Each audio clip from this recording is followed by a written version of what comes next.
येत्या महाशिवरात्रीक माझ्या आयुष्यातलो शेवटचो दशावतार. त्या दिवशी नमस्कार मंडळी. आज आपण बोलणार आहोत कोकणाच्या मातीतून आलेल्या एका भन्नाट चित्रपटाबद्दल, म्हणजेच दशावतारबद्दल.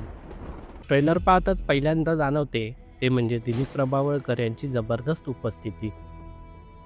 त्यांची ती भेदक नजर आणि स्क्रीनवरील वावर पाहून खरंच अंगावर काटा येतो. कोकणातील इरसाल लोक, तिथल्या प्रथा परंपरा आणि खास दशावतारी नाट्यकला हे सगळं एकत्र पाहायला मिळतंय. ट्रेलरमध्ये दाखवलेलं निसर्ग सौंदर्य, गर्द देवराया आणि गूढरम्य वातावरणामुळे या सिनेमाला आणखी वेगळं आकर्षण मिळालं.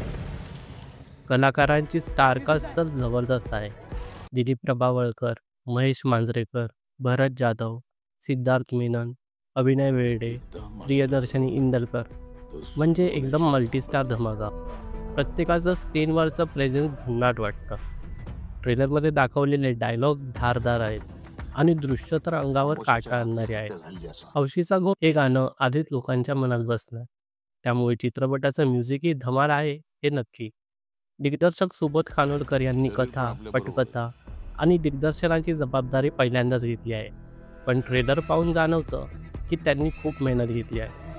थोडक्यात दशावतार ट्रेलर पाहून एकच वाटतं, हा सिनेमा म्हणजे कोकणाचा निसर्ग, लोकजीवन, कला आणि रहस्य यांचा भन्नाट संगम आहे.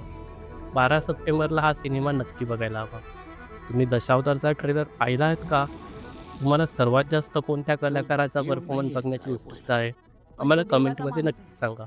आणि अशाच सिनेमांच्या अपडेट्ससाठी आपला चॅनल मराठी फिल्म फॅक्टरीला लाईक, शेअर आणि सबस्क्राईब करायला विसरू नका.